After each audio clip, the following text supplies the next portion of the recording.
Hello दोस्तों, geography के इस क्लास में आपका स्वागत है।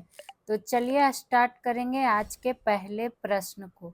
निम्नलिखित कथनों पर विचार कीजिए, उपयुक्त में से कौन सा कथन सही नहीं है पूछा जा रहा है।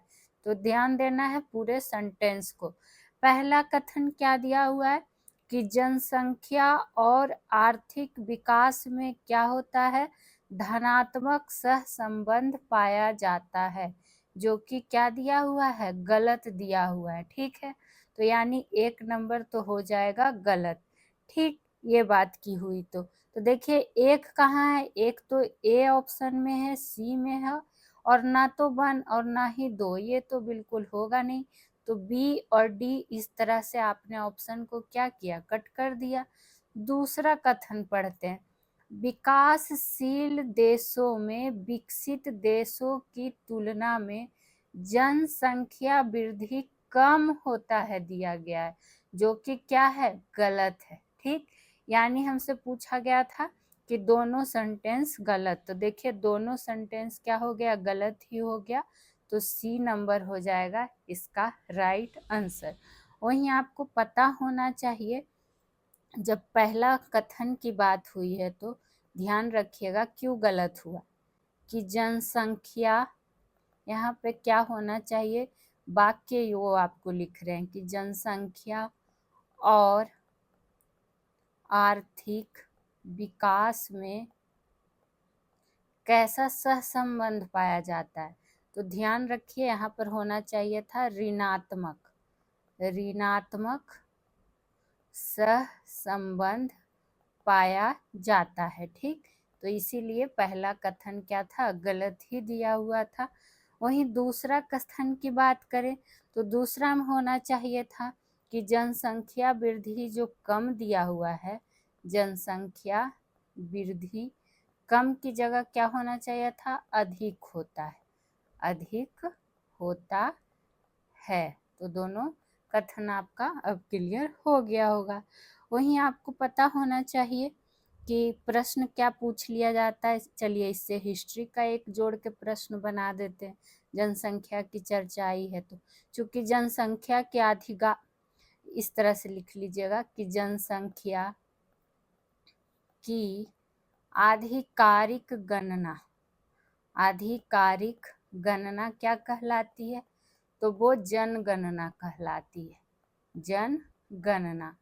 और जनगणना की अगर हम बात करें तो प्रश्न काफी बार हिस्ट्री में पूछ लिया जाता है कि भारत में सबसे पहले, भारत में सबसे पहले तो 1872 में जनगणना हुई थी।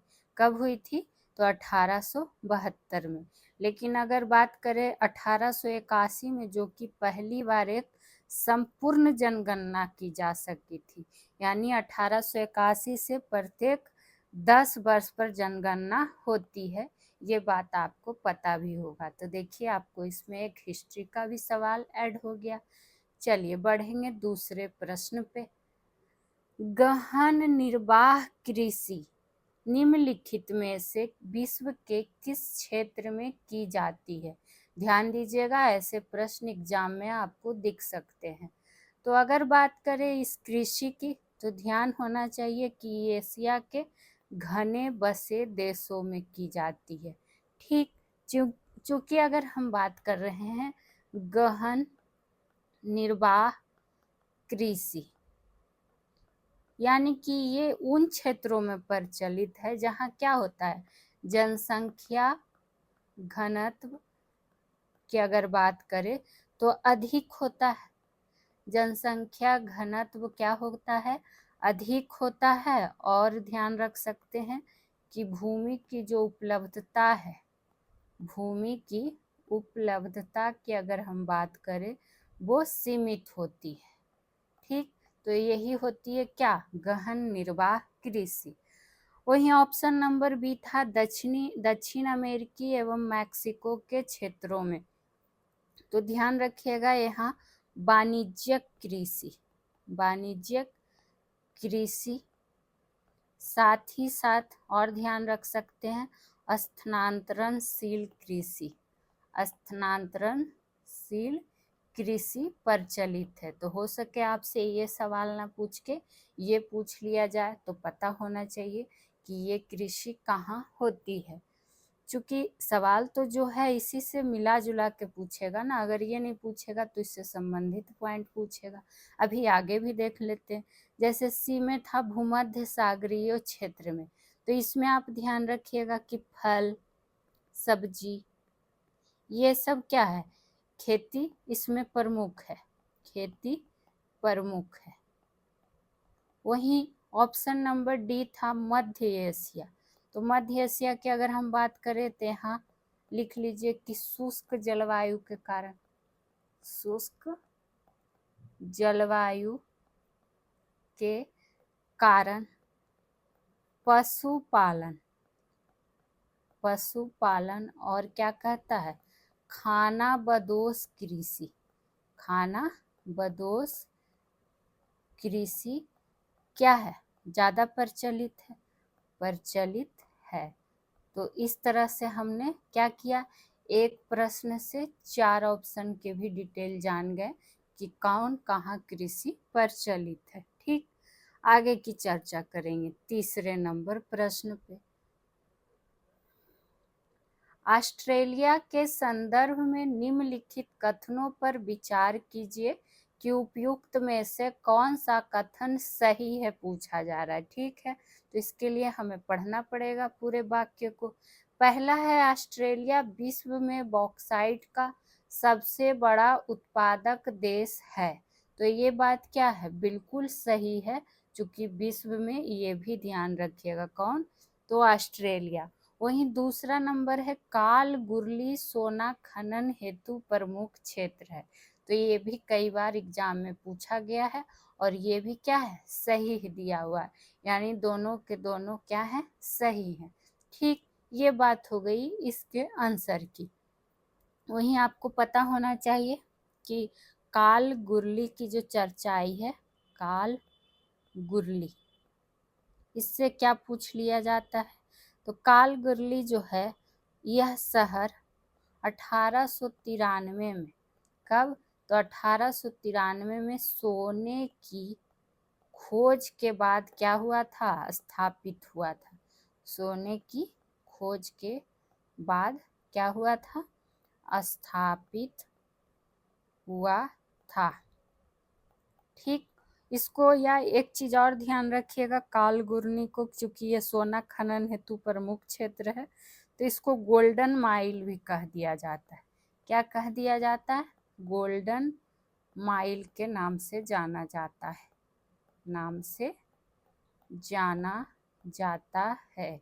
और एक एक बिंदु जो आपको लिखा जा रहा है, प्लीज आप लोग भी नोट डाउन करते हुए चलिएगा। 4 नंबर देख लेते हैं। निम्नलिखित में से कौन सा सही सुमेलित नहीं है, पूछा जा रहा है। ठीक है, तो पहला क्या है, यूराल पर्वत जो कि बलित पर्वत है, तो ये बात क्या है, सही है। यहाँ हमसे नहीं सही है वाला पूछा जा रहा है। दूसरा है फ्यूजियामा पर्वत जो कि ज्वालामुखी पर्वत के उदाहरण है, तो ये भी क्या है, सही है। और जो सही है उसको भी ध्यान देते हुए चलना है। फिर सी में है बॉसेजस पर्वत जो कि भरोसन, क्या है, भरोसंत्य पर्वत, तो ये भी सही है। बाकी रहा ऑप्शन नंबर डी अपलेशियन पर्वत जो कि दिया है ब्लॉक पर्वत, तो ये क्या है, गलत दिया हुआ है। तो हमारा आंसर मिल गया ऑप्शन नंबर डी। चूंकि अपलेशियन पर्वत जो है ये क्या है, पुराने बलित पर्वत है, पुराने बलित पर्वत हैं। और यहाँ पर देख क्या दिया था, ब्लॉक पर्वत, इसीलिए क्या हो गया, गलत हो गया। वहीं बात करें बलित पर्वत में और आप क्या क्या ध्यान रख सकते हैं, एक यूराल पर्वत, अपलेशियन पर्वत, अपलेशियन पर्वत, ये दोनों किसके अंतर्गत आ जाएंगे, क्या कहता है, बलित के अंतर्गत। इसी में रॉकी जाता है, एटलस आ जाता है। तो ये सब नाम ध्यान रखिएगा, उदाहरण के रूप में पूछ लिया जाता है। वहीं अगर हम बात करें ब्लॉक पर्वत जो क्या कहता है, पहले उसका जानिए बारी बारी से। चूंकि भरोंस ये जो है भ्रोसंत पर्वत और ये इसी को क्या कहा जाता है, ब्लॉक पर्वत भी कहा जाता है। ठीक, और अगर इसका उदाहरण की हम बात कर लें उदाहरण में, तो ध्यान रख सकते हैं आप। एक तो हो गया बॉस्चस पर्वत, ये तो हो ही गया। साथ ही साथ आप ध्यान रखिएगा black forest, black forest black से लिख भी दिए इसलिए। वहीं और आप इसमें ध्यान रख सकते हैं साल्ट रेंज पर्वत, ये सब आ जाएंगे किसके अंतर्गत, तो बॉस्चस पर्वत के अंतर्गत। अब एक और यहाँ पर ऑप्शन क्या था, ज्वालामुखी पर्वत, ज्वालामुखी पर्वत। ठीक, इसमें और क्या क्या ध्यान आपको रख लेना है, तो एक तो यहाँ पे जान ही गए क्या, फ्यूजियामा पर्वत हो गया। साथ ही साथ आप कोटोपैक्सी ध्यान रख सकते हैं, कोटोपैक्सी हो गया, विसुवियस हो गया, मेओन हो गया। ये सब क्या है, ज्वालामुखी पर्वत के उदाहरण में आ जाते हैं। आगे की प्रश्न देख लेते हैं। महान भूभ्रंश घाटी निम्नलिखित में से किससे संबंधित है, ये आपसे पूछा जा रहा है। तो भ्रंश घाटी आपको पता होगा कि धरातल में दरार पड़ने से बनता है और ये पाया जाता है अफ्रीका महाद्वीप में। कहाँ, तो अफ्रीका महाद्वीप में। ये बात आपको ध्यान बस क्या करना है, रख लेना है। वहीं ऑप्शन नंबर बी में क्या है, एशिया। तो एशिया में ध्यान रखिएगा कि हिमालय पर्वत श्रृंखला। देखिए आपको एक एक ऑप्शन को हम क्लियर करते चल रहे हैं, किससे संबंधित क्या पूछ सकता है। हिमालय पर्वत श्रृंखला और क्या कहता है, अन्य पर्वत प्रणालियां है, यानी कि इसमें भ्रंश घाटी जैसा कोई प्रमुख संरचना नहीं है। ठीक, वहीं अगर हम बात करें उत्तरी अमेरिका की, तो इसमें आपको पता होना चाहिए कि ग्रैंड कैनियन जैसी घाटियां है। ठीक, लेकिन महान भ्रंश घाटी जैसी कोई भी विशाल भ्रंश घाटी नहीं है, तो इसीलिए समझ में आ रहा होगा कि क्यों इस संबंधित नहीं हुआ। वहीं अगर लास्ट ऑप्शन की बात करें दक्षिणी अमेरिका, तो इसमें ध्यान रखिएगा कि एंडीज पर्वत श्रृंखला है। कौन सी पर्वत श्रृंखला, तो एंडीज पर्वत श्रृंखला है। ठीक, तो एक एक पॉइंट को नोट डाउन करते हुए आगे की ओर बढ़ जाना है।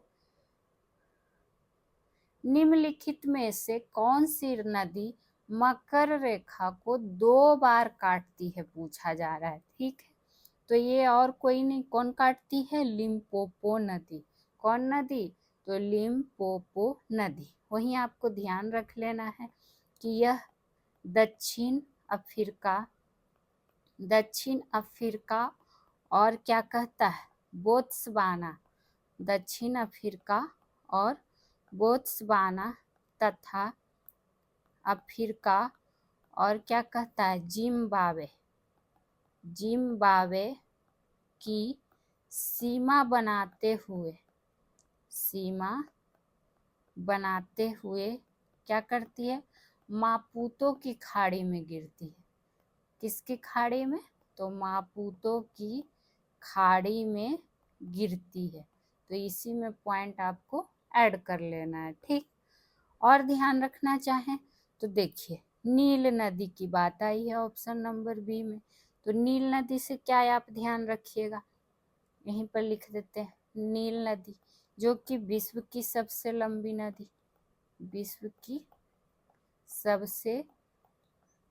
नदी हो जाती है और विक्टोरिया झील से निकलकर कहाँ मिल जाती है, भूमध्य सागर में।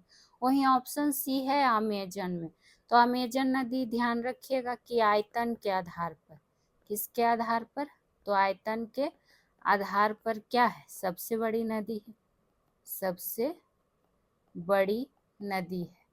ठीक, ये हो गई। लास्ट क्या था हमारा ऑप्शन नंबर डी में, जाम्बेजी नदी। अब जाम्बेजी नदी से क्या ध्यान रख लेना है कि ये अफ्रीका की चौथी बड़ी नदी है। चौथी बड़ी नदी है, लेकिन हिंद महासागर, कौन महासागर, तो हिंद महासागर में गिरने वाली, देखिए प्रश्न आपसे किस तरह घुमा के पूछ ले सकता है, गिरने वाली अफ्रीका की सबसे बड़ी नदी है, सबसे बड़ी क्या हो जाएगी नदी, कौन, तो जाम्बेजी। तो ये पॉइंट जरूर नोट डाउन करके रखिएगा। आगे की चर्चा कर लेते हैं। निम्नलिखित कथनों पर विचार कीजिए कि उपरोक्त में से कौन सा कथन सही है। तो चलिए इसके लिए हमें पढ़ना पड़ेगा। पराग्वे और बोलीविया दक्षिण अमेरिका महाद्वीप के स्थल रूढ़ देश हैं। तो ये बात क्या है, बिल्कुल सही है। तो देखिए एक कहाँ आ रहा है, ए में आ रहा है, सी में आ रहा है, लेकिन बी में तो नहीं आ रहा है, सॉरी सी में और बी में तो नहीं आ रहा है एक का जिक्र, यानी ये नंबर क्या हो जाएगा, कट हो जाएगा ऑप्शन। इस तरह से आप अपना टाइम टेकिंग कर सकते हैं। दूसरे की अगर हम बात करें तो एंडीज पर्वत अर्जेंटीना और चिली के मध्य सीमा बनाता है। तो ये बात क्या है, बिल्कुल सही दिया हुआ है, हमसे सही ही पूछा जा रहा है। तो एक भी सही हो गया और दो भी, अब तीन को चेक करना ही पड़ेगा। मेक्सिको लैटिन अमेरिका का भाग है। तो क्या बात है, ये बिल्कुल भाग है। तो तीन भी सही है, यानी कि 1 2 3 तीनों के तीनों कथन क्या थे, सही दिए हुए थे। और ये जो तीनों सेंटेंस में आपको जानकारी दी गई है इसको भी नोट डाउन किया करें। चलिए आगे की प्रश्न को देख लेते हैं। और ये आ गया है आप लोगों के लिए चैनल से संबंधित जानकारी। तो आप लोग से बस रिक्वेस्ट रहेगा कि जो भी बिहार शिक्षक भर्ती या फिर बिहार संबंधित किसी भी प्रतियोगी परीक्षा की तैयारी कर रहे हैं तो वो सॉल्यूशन बाय पीजे चैनल से जुड़ सकते हैं। और एनसीईआरटी बिल्कुल बेस्ट आपको डिटेल्ड सॉल्यूशन दिया जाता है हर विषय का। तो आप लोग को अगर हमारी क्लास पसंद आती है तो प्लीज़ सपोर्ट करें, ज़्यादा से ज़्यादा लोगों तक शेयर करें और लाइक तो कर ही दें। तो लाइक शेयर दबा के करते रहिए। बाकी आपका इस क्लास से कोई डाउट हो, कोई आपको प्रश्न हो या फिर आपका कोई सुझाव हो, क्लास कैसा लगता हो, प्लीज़ बताया करिए। एक कमेंट आपका हमारे लिए बहुत मायने रखता है। तो एक बार आप लोग ये जाके देख लीजिएगा। चलिए आगे बढ़ते हैं। विश्व का सबसे ऊंचा जलप्रपात कौन सा है। तो विश्व का पूछा गया, ध्यान दीजिएगा। तो ये कौन हो जाएगा, विश्व की अगर हम बात करेंगे तो इसमें से जो हो जाएगा एंजिल जलप्रपात। तो ऑप्शन नंबर सी होगा इसका राइट आंसर। और क्या ध्यान रख सकते हैं कि और क्या पूछ सकता है, ये वेनेजुएला, वेनेजुएला के दक्षिण पूर्व भाग में स्थित है। दक्षिण पूर्व भाग में क्या है, स्थित है। ठीक, ये बात आपको पता होना चाहिए। वहीं ऑप्शन ये जोग जलप्रपात है। जोग जलप्रपात की अगर बात करें तो ये कहाँ है, कर्नाटक में। किस नदी पर है, तो शरावती नदी पर है। किस नदी पर, तो शरावती नदी पर है। ठीक, वहीं और क्या जानकारी हम रख सकते हैं ध्यान, तो आपको पता होना चाहिए कि विक्टोरिया जलप्रपात, जो कि ऑप्शन नंबर बी में है। तो चलिए यहाँ पर लिख देते हैं कि विक्टोरिया जलप्रपात की अगर हम बात करें तो ये कहाँ है, अफ्रीका की जाम्बेजी नदी पर। कौन नदी पर, तो जाम्बेजी नदी पर। तो आपसे ये पूछ सकता है। वहीं नियाग्रा जलप्रपात की अगर हम बात करें, नियाग्रा जलप्रपात का, तो ये किस नदी पर हो जाएगा, सेंट लॉरेंस नदी पर। सेंट लॉरेंस नदी पर। ठीक, तो एक एक पॉइंट आपको ध्यान रख लेना है। आगे की प्रश्न को देख लेते हैं। अंटार्कटिका के संदर्भ में निम्नलिखित में से कौन सा सही है। देखिए सारे प्रश्न ऐसे ही हैं, बिल्कुल एग्जाम पैटर्न पे। आप लोग बिहार शिक्षक भर्ती का PYQ जाके देखिएगा। पहला है, अंटार्कटिका का 100% भाग हमेशा बर्फ से ढका रहता है। तो ये बात क्या है, सही है दिया हुआ है, हमें सही ही खोजना है। यहाँ पर अधिकतम तटीय मैदान है, नहीं, अधिकतम तटीय मैदान नहीं है, तो ये क्या हो गया, गलत है। चूंकि यहाँ पर अधिकतर भाग जो है तटीय मैदान नहीं बल्कि पर्वतीय है, ये होना चाहिए था। वहीं अगर हम बात करें सी में कि क्वीन मोड पर्वत इसे 2 बराबर भागों में बांटता है, ये यहाँ पर क्या दिया है आपका ऑप्शन, तो ऐसे नहीं है, बल्कि यहाँ पर सेंटेंस क्या होना चाहिए कि अंटार्कटिका के एक हिस्से में स्थित है, लेकिन पूरे महाद्वीप को 2 बराबर भागों में क्या करता है, नहीं बांटता है। तो बस लिख लीजिए कि अंटार्कटिका के एक हिस्से में स्थित है, ठीक है। वहीं ऑप्शन नंबर डी है कि यहाँ शीत ऋतु में सूर्य नहीं डूबता है, तो ये क्या है, गलत कथन दिया हुआ है। चूंकि अगर हम बात करें तो यहाँ पर क्या होना चाहिए आपका कि ग्रीष्म ऋतु में, किस ऋतु में, ग्रीष्म ऋतु में सूर्य नहीं डूबता है, और यहाँ दिया क्या था, शीत ऋतु, इसलिए ये कथन सही नहीं हुआ। तो देखिए आपको हर क्वेश्चन में चारों ऑप्शन को क्लियर करते हुए चल ही रहे हैं।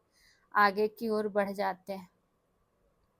निम्नलिखित में से कौन सा जैव विविधता क्षति का प्रभाव है, नीचे दिए गए कूट का प्रयोग कर सही उत्तर फिर से चुनना है हमें।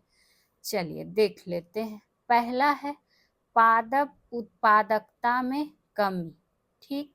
देखिए किसका प्रभाव पूछा जा रहा है, जैव विविधता क्षति का, तो ये बात क्या है, पादप उत्पादकता में कमी, ये बात तो सही है, तो 1 नंबर सही हो गया। तो देखिए यहाँ ए में भी आ रहा है, सी में भी आ रहा है, डी आ रहा है, यानी बी नंबर तो पहले इस तरह से कट हो चुका। आगे पढ़ते हैं। पर्यावरणीय समस्याओं के प्रति प्रतिरोध में कमी, तो ये बात भी क्या है, बिल्कुल सही है, प्रतिरोध में कमी तो होती है, तो 2 भी सही। तो देखिए 1 और 2, तो ये भी है 1 और 2, यहाँ दिया है 1 और 3, 2 को गायब कर दिया, तो ये ऑप्शन भी खत्म। अब बचा ए और डी में क्या होगा आंसर।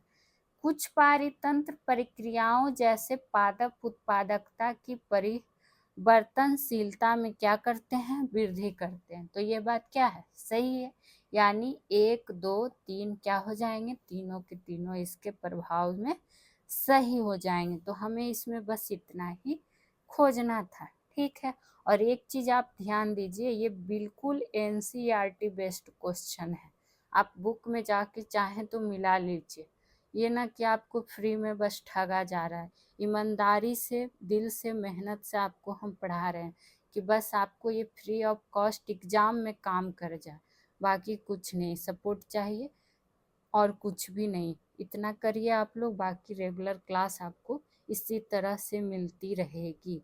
11 नंबर देख लेते हैं। सर्वाधिक जैव विविधता पाई जाती है, ये पूछा गया कि कहाँ पाई जाती है, तो ध्यान रखिएगा ये उष्ण कटिबंधीय वर्ष वनों में, कहाँ, तो उष्ण कटिबंधीय वर्ष वनों में।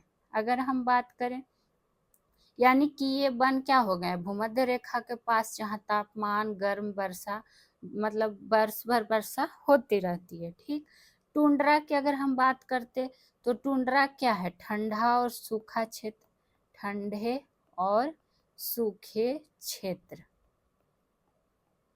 होते हैं। यहाँ क्या होगा, पेड़ पौधा नहीं उगता है, पेड़ पौधे क्या होते हैं, नहीं उगते हैं, तो ये ऑप्शन तो यहाँ पर इसलिए क्या हुआ, नहीं हुआ। वहीं देखिए ऑप्शन नंबर बी दिया हुआ था शंकुधारी वन, तो शंकुधारी वन क्या होता है, ये वन जो होता है ठंडे और क्या कह सकते हैं, शुष्क क्षेत्रों में पाए जाते हैं, ठंडे और शुष्क क्षेत्रों में पाए जाते हैं। कहने का सेंस हुआ कि जहाँ गर्मी और सर्दी दोनों मौसम होता है, ठीक। यानी कि यहाँ पर पर्णपाती पेड़ उगते हैं, ये भी आपसे पूछ सकता है। कैसे पेड़?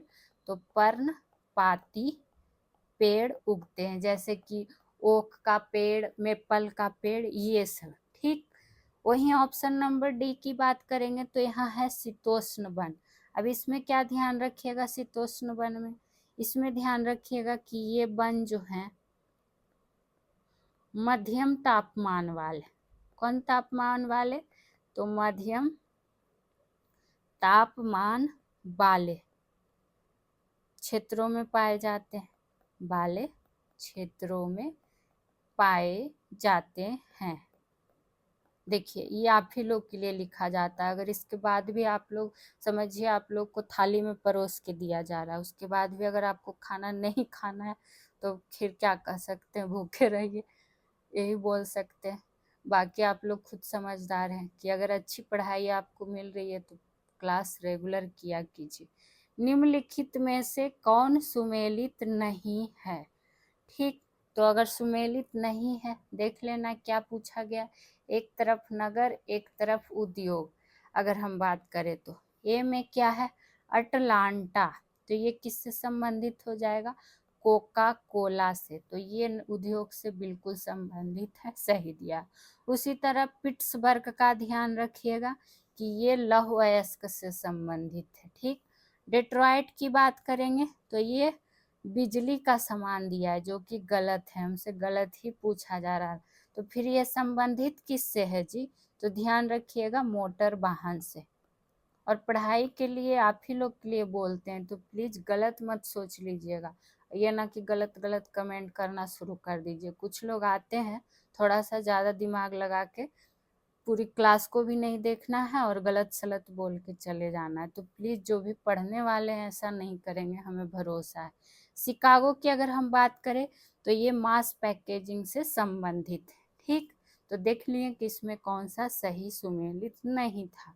आगे की चर्चा कर लिया जाए, जो कि होगा 13 नंबर प्रश्न। फिर से आ गया है, सुमेलित करना है और एक तरफ नगर है और इससे संबंधित देश हमें बताना है, और ये सब इम्पोर्टेंट है। जोहान्सबर्ग ये किससे संबंधित हो जाएगा? ये आपसे पूछा जा रहा है। और इधर है पोर्ट सईद, तो पोर्ट सईद किससे होगा? इबादान किससे होगा? नैरोबी किससे होगा? तो ये एक प्रश्न देखिए आप लोग के लिए हम होमवर्क के रूप में छोड़ रहे हैं। क्यों? क्योंकि डेली एक प्रश्न आपसे पूछते हैं और कमेंट में आप लोग को इसका आंसर देना रहता है, ठीक। तो ये प्रश्न ही आज आपके लिए छोड़ा जा रहा है, क्योंकि ये आपको हम कई बार बता चुके हैं कि कौन कहाँ का है। तो इसका आशा करेंगे आप लोग जवाब जरूर दीजिएगा। तो एक काम क्या कीजिए, कभी कभी आप लोग भी कर दिया कीजिए। 14 नंबर प्रश्न पे चल जाते हैं। निम्नलिखित, और वही प्रश्न छोड़ रहे हैं जो इजी है, आप लोग आराम से बता सकते हैं, जो कि पढ़ाया गया है कई बार। बाकी समझाने वाला हम आपको नहीं छोड़ रहे हैं। निम्नलिखित में से कौन सा बाल्कन क्षेत्र में शामिल नहीं है, पूछा जा रहा है, ठीक है। तो अगर हम बात करें इसमें से, तो ध्यान रखिएगा कौन सा हो जाएगा? ऑप्शन नंबर सी, यानी कि बेलारूस इसमें शामिल नहीं। बाकी रोमानिया है, ग्रीस है, अल्बानिया है। इसके अलावा अगर हम ध्यान रखें तो बुल्गारिया, बुल्गारिया इसके सामने ही लिख देते हैं, सर्बिया, कोसोवो, कुछ कुछ इम्पोर्टेंट नाम जो एग्जाम में पूछ लेता है, बोस्निया, ये सब क्या है? बाल्कन क्षेत्र में शामिल हैं, ठीक। तो इन लोग को भी आप ध्यान रख लीजिएगा। वहीं अगर हम बेलारूस की अगर बात कर रहे हैं तो ये पता है कि ये पूर्वी यूरोप का एक देश है। पूर्वी यूरोप का क्या है? एक देश है, जो बाल्कन क्षेत्र से क्या है? बहुत ही दूर स्थित है। तो इसीलिए क्या हो गया? ये इसका आंसर हो गया। काकेशस पर्वत की सबसे ऊंची चोटी कौन सी है? कौन सी पर्वत पूछी जा रही है? काकेशस पर्वत। तो ध्यान रखिएगा ये है माउंट एल्ब्रुस। कौन सी हो जाएगी? Mount Elbrus. और अगर हम इसमें जानकारी की बात करें तो इसकी जो ऊंचाई है लगभग, अगर हम बात करें लगभग, तो 5642 मीटर। कितना? 5642 मीटर। और यह स्थित कहाँ है? तो रूस में स्थित है, रूस में। और यूरोप की सबसे ऊंची चोटी भी मानी जाती है। कौन? तो माउंट एल्ब्रुस यूरोप की सबसे ऊंची चोटी। चूंकि यहाँ आपसे पूछा क्या गया, काकेशस पर्वत की भी सबसे ऊंची चोटी। और आपको पता है कि काकेशस पर्वत श्रृंखला जो है ये यूरोप और क्या करता है, एशिया के बीच, यूरोप और एशिया के बीच स्थित क्या है, एक महत्वपूर्ण पर्वत श्रृंखला है। तो इसलिए आपको ध्यान में रह जाएगा। बाकी ऑप्शन नंबर अगर हम एक की बात कर ले, माउंट ब्लॉन्क, माउंट ब्लॉन्क, तो इससे आप क्या ध्यान रखिएगा, आल्प्स पर्वत। कौन पर्वत?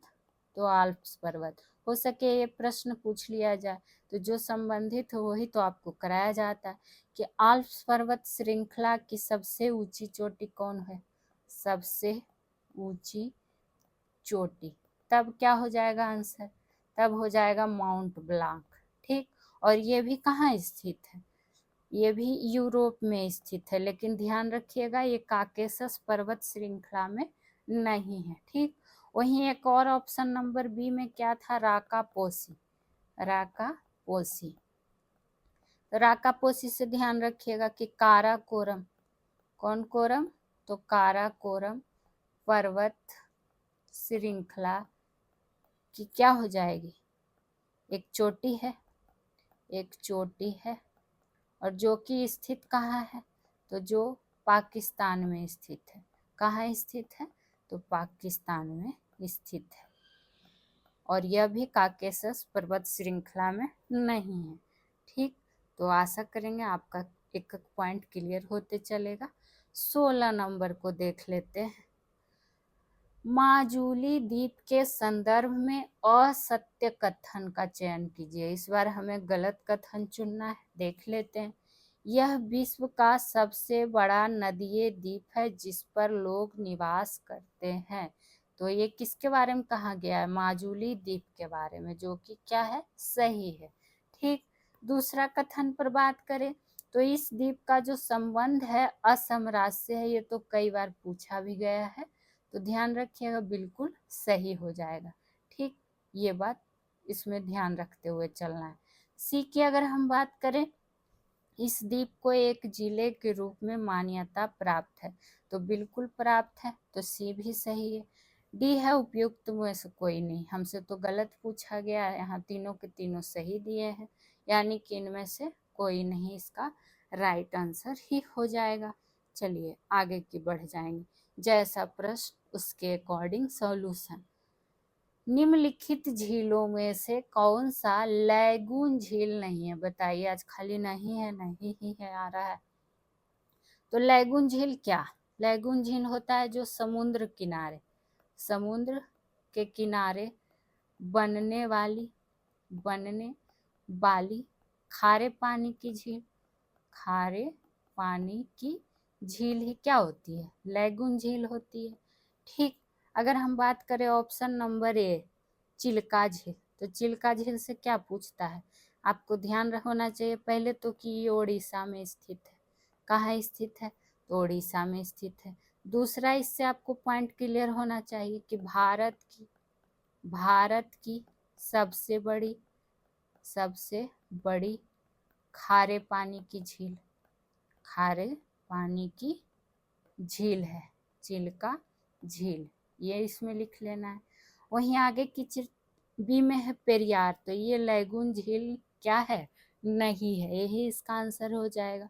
तो ध्यान रखना है इसमें आप क्या, पेरियार झील जो है ना, लैगून झील इसलिए नहीं है। पहले ही तो है कहाँ? तो ध्यान रखिएगा केरल में है क्या? तो ये मीठा पानी का है, तो फिर ये लैगून कैसे होगा? चूंकि वो खारा होता है। तो मीठा पानी का कैसा झील है? कृत्रिम झील है, ये भी आपको ध्यान पर रखना है। और पेरियार नदी पर बना बांध के कारण बना है। ठीक। वहीं ऑप्शन नंबर सी था पुलिकट झील, पुलिकट झील। तो इसकी अगर हम बात करें तो ध्यान रखिएगा कि ये है कहाँ, ये ध्यान रखिए, तो आंध्र प्रदेश और तमिलनाडु की सीमा पर स्थित है, तमिलनाडु की सीमा पर। हो सके आपको राज्य दे दे या फिर ये झील दे दे और इसकी आपको अवस्थिति दर्शाने बोले, मिलाने बोले, तो इस तरह से ध्यान रख सकते हैं। डी था कोलेरू झील। देखिए चारों ऑप्शन करते चल रहे हैं। तो कोलेरू झील की बात करेंगे तो ये भी आंध्र प्रदेश में। ठीक, ये बात हो गई। चलिए आगे की चर्चा कर लेते हैं कि अगला प्रश्न क्या पूछा जा रहा है। और ये फिर से एक बार चैनल संबंधित जानकारी आप ही लोग के लिए लगा दी गई है। तो बिहार शिक्षक भर्ती वाले जरूर से जरूर सॉल्यूशन बाय पीजे सब्सक्राइब कर लीजिए। अच्छी लगती है क्लास तो प्लीज़ लाइक अभी ही कर दे, साथ ही साथ अपने दोस्तों के ग्रुप में शेयर भी कर दिया करें और एक कमेंट तो ज़रूर करें, आपसे यही रिक्वेस्ट रहता। इतनी मेहनत के बावजूद आपसे बस इतना सपोर्ट तो बनता ही है। चलिए आगे बढ़ जाएंगे ज्योग्राफी के महत्वपूर्ण क्लास में। निम्नलिखित में से कौन सा क्षेत्र प्रायद्वीपीय खंड का भाग नहीं है? फिर से देखिए नहीं है, तो इनमें से जो हो जाएगा, कार्बी एनलॉग का पठार है, मेघालय का पठार भी है, लेकिन मिजो की श्रेणी नहीं है। बाकी छोटा नागपुर का भी पठार है, तो हमसे नहीं पूछा गया था। मिजो की श्रेणी फिर नहीं है तो है क्या? तो ये हिमालय का भाग है। किसका भाग है? तो हिमालय का भाग है। और यह पूर्वी उच्च भूमियों में, पूर्वी उच्च भूमियों में स्थित एक क्या है? पर्वत श्रृंखला है, एक पर्वत श्रृंखला है। कौन? तो मिजो श्रेणी, इसलिए इसके अंतर्गत नहीं आया। आगे के प्रश्न को देख लेते हैं। एल्यूमिनियम धातु का निष्कर्षण निम्नलिखित में से किस अयस्क से किया जाता है? ये तो आपको साइंस के प्रश्न के हिसाब से भी हो जाएगा इम्पोर्टेंट, तो ध्यान दीजिएगा, ये बॉक्साइट हो जाएगा। क्या हो जाएगा? बॉक्साइट हो जाएगा, चूंकि एल्यूमिनियम का क्या है? मुख्य अयस्क होता है, ये आपको पता ही है। वहीं जिंक ब्लेंड की बात करेंगे, जिसको स्फाइलेराइट भी कह दिया जाता है। क्या कह दिया जाता है? स्फाइलेराइट। और ये किसका अयस्क है? तो ये जिंक का अयस्क है। किसका? यानी कि जस्ता का अयस्क है। उसी तरह से ऑप्शन सी है कैल्शियम कार्बोनेट, जिसको चूना पत्थर भी बोलते हैं, चूना पत्थर। इसका मुख्य घटक है CaCO3, इसका सूत्र होता है, कई बार पूछा भी गया है। मैग्नेटाइट लास्ट बात करेंगे तो ये लोहा का मुख्य अयस्क है।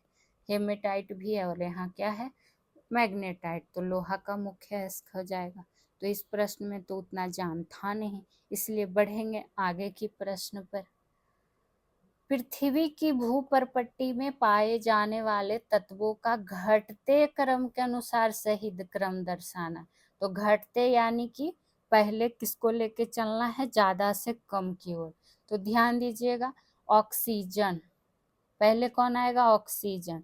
फिर कौन आएगा? सिलिकॉन। फिर कौन आएगा? एल्यूमिनियम। फिर कौन आएगा लास्ट? तो आयरन। तो पहला नंबर ही ये आंसर इसका हो जाएगा।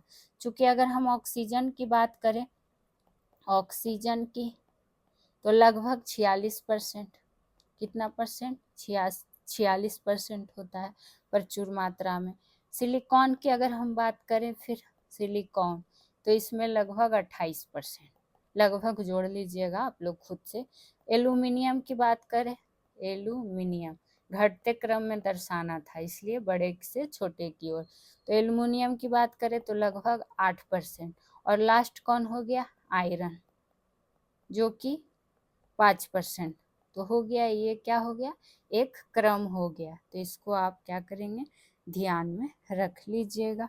चूंकि घटते क्रम पूछा गया, बढ़ते क्रम भी पूछा जाता, तो आप लोग कर ही लीजिएगा। आगे की और आज के अंतिम प्रश्न की बारी है। क्योटो प्रोटोकॉल का संबंध किससे है? तो ध्यान रखिएगा, ये संबंध हो जाएगा ग्रीन हाउस गैसों के उत्सर्जन को कम करने से। ठीक, अब और क्या जानकारी इसमें? चूंकि ये क्या है? एक अंतर्राष्ट्रीय समझौता है, अंतर्राष्ट्रीय प्रोटोकॉल होता क्या है ये जी? समझौता को ही कहा जाता है ना। तो एक समझौता है, और ये कब हुआ था? 1997 में हुआ था। कहाँ हुआ था? तो जापान के क्योटो शहर में। ये भी आपसे जानकारी पूछ ली जाती है। ठीक, तो ये पर्यावरण, साइंस और ज्योग्राफी तीनों से महत्वपूर्ण बनते हैं, तीनों तरह से। ठीक, इसका उद्देश्य हम जान ही गए हैं कि इसको क्या कम करना है। जैसे ग्रीन हाउस गैस की बात आई है, जिसमें कार्बन डाइऑक्साइड हो जाएगा, मीथेन हो जाएगा, फिर क्या कहता है, नाइट्रस ऑक्साइड हो जाएगा, नाइट्रस ऑक्साइड हो जाएगा, ऑक्साइड हो जाएगा। और कौन? आदि जलवायु परिवर्तन का क्या है? मुख्य कारण है। तो ये सब ध्यान रखिएगा। तो इसमें और कुछ है नहीं। बाकी आज की क्लास में इतना ही। सॉल्यूशन बाय पीजे सब्सक्राइब कर लीजिएगा। अच्छी लगती है क्लास तो लाइक शेयर जरूर कर दिया करें, और कमेंट साथ ही साथ किया करें। फिर मिलेंगे अगले क्लास में एक महत्वपूर्ण प्रश्नों का सॉल्यूशन लेके। Thank you.